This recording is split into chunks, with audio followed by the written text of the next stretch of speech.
Hello friends, welcome to my YouTube channel.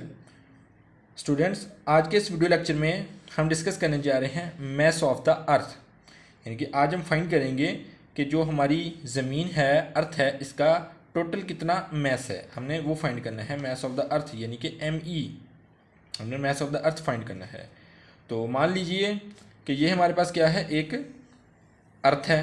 ये हमने अर्थ बना दी। मान लेते हैं कि ये अर्थ है। इसका मैथ कितना है स्टूडेंट्स? इसका मैथ है ME, यानी कि मास ऑफ द अर्थ कितना है, M ही है। और इसका जो सेंटर है वो इसे हमने नाम दे दिया C का। और मान लीजिए कि एक हमारे पास क्या है, ऑब्जेक्ट है या एक बॉडी है, वो कहाँ पे पड़ी हुई है, सरफेस ऑफ द अर्थ पर, यानी कि अर्थ के सरफेस पर पड़ी हुई है। तो अर्थ के सरफेस से लेकर सेंटर ऑफ द अर्थ तक जो डिस्टेंस है वो कितना है स्टूडेंट्स, R है। उसे हमने R का नाम दे दिया। और वो क्या है, R क्या है, R है रेडियस ऑफ द अर्थ। हम क्योंकि जो हमने मास लिया था या बॉडी ली थी वो कहाँ पे पड़ी हुई है, सरफेस ऑफ द अर्थ पे पड़ी हुई है, इसलिए। और उससे डिस्टेंस लेके हम कहाँ तक ले जाएंगे, सेंटर ऑफ द अर्थ तक। तो वहाँ तक कितना इसका डिस्टेंस होगा, वो होगा रेडियस ऑफ द अर्थ। और जो हमने बॉडी ली है मास M की, उसका जो वेट है वो किसकी जानब है, वो है downward, in the downward direction.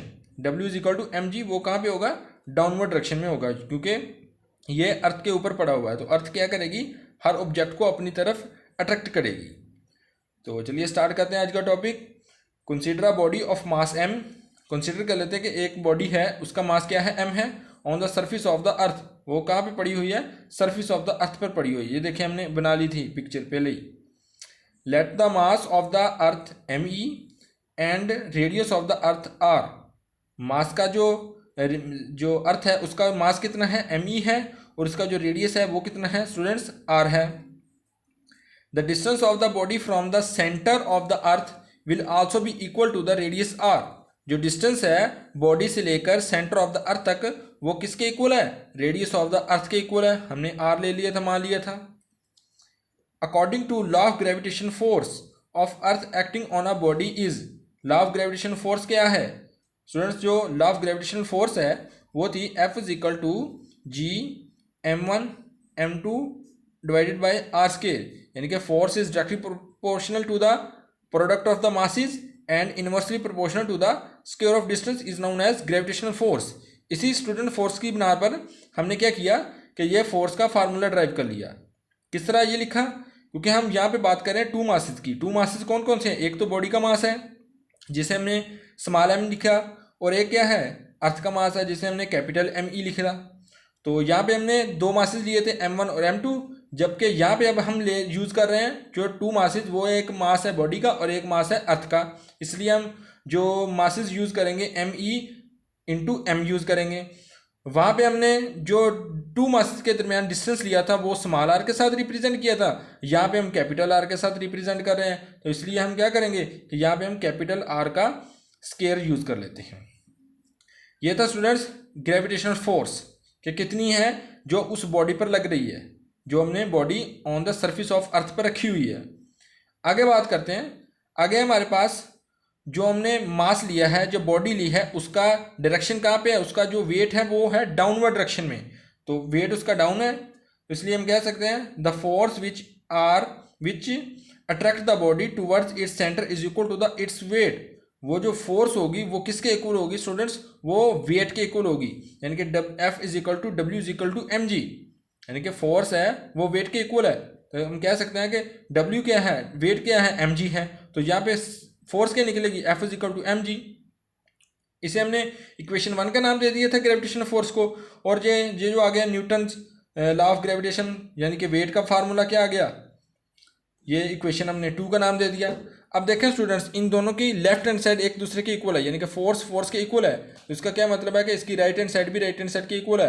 यानी कि हम क्या करेंगे कि दोनों इक्वेशंस को कंपैरिजन कर लेते हैं। कंपैरिजन इक्वेशन 1 एंड इक्वेशन 2, दोनों इक्वेशन को कंपैरिजन कर लिया।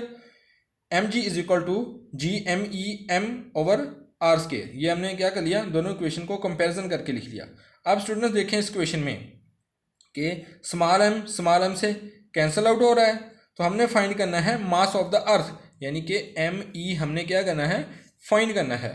तो यहाँ से हमें ME का वैल्यू निकल आएगी, M E is equal to R square इधर जाके मल्टीप्लाई हो जाएगा, जी इधर आके नीचे डिवाइड हो जाएगा, तो R square into g over G आ जाएगा मास ऑफ द अर्थ। ये हमने फाइंड कर लिया, ड्राइव कर लिया मास ऑफ द अर्थ का फार्मूला।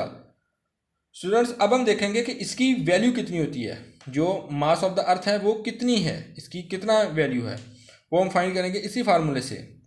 हमें बस इसकी तीन चीज़ों का पता होना चाहिए कि रेडियस ऑफ द अर्थ क्या है, छोटे जी की वैल्यू क्या है और बड़े जी की वैल्यू क्या है। स्टूडेंट जो हम रेडियस ऑफ द अर्थ है वो कितना है वो पहले लिख लेते हैं। रेडियस ऑफ द अर्थ है 6400 किलोमीटर के एम, ये है रेडियस ऑफ द अर्थ। जो स्मॉल जी की वैल्यू है, स्मॉल जी की वैल्यू होती है 10 मीटर पर सेकेंड स्क्वायर, यानी कि 10 मीटर पर सेकेंड स्क्वायर, ये है स्मॉल जी की वैल्यू। और कैपिटल जी की वैल्यू भी हमने पिछले लेक्चर में ड्राइव की थी, उसकी वैल्यू आई थी हमारे पास 6.67 इंटू 10⁻⁻11 न्यूटन मीटर स्क्वायर पर केजी स्क्वायर। ये हमने क्या किया था, तीनों वैल्यूज़ पता की थी कि हमें पता था कि इन तीनों की वैल्यूज़ क्या क्या होती हैं। रेडियस ऑफ द अर्थ है 6400 km और स्मॉल जी की वैल्यू है 10 मीटर पर सेकंड स्क्वायर, और बड़े जी की वैल्यू क्या है जिसे हम ग्रेविटेशन कांस्टेंट या यूनिवर्सल कांस्टेंट भी कहते थे 6.67 इंटू 10⁻11 न्यूटन मीटर स्क्वायर पर केजी स्क्वायर। हम ये तीनों वैल्यूज़ कहाँ पे पुट करेंगे, इसी फार्मूले में पुट करेंगे, इसे हम इक्वेशन 3 का नाम दे देते हैं। तो यहाँ पे पुट करके देख लेते हैं, मास ऑफ द अर्थ क्या आ जाएगा, M E is equal to R, क्या है हमारे पास, आर है 6400 इंटू 10⁻³ ऊपर क्या है स्क्वायर है तो स्क्वायर लिख लिया, आगे क्या है स्मॉल जी है तो 10 लिख लेंगे, डिवाइड किससे हो रहा है, कैपिटल जी से। कैपिटल जी की वैल्यू है 6.67 इंटू 10⁻11। तो स्टूडेंट्स क्या करेंगे कि इस इक्वेशन को सॉल्व करेंगे। इस इक्वेशन को सॉल्व करने के बाद जो इसका आंसर आएगा वो आएगा 6.0 इंटू 10⁻24 kg।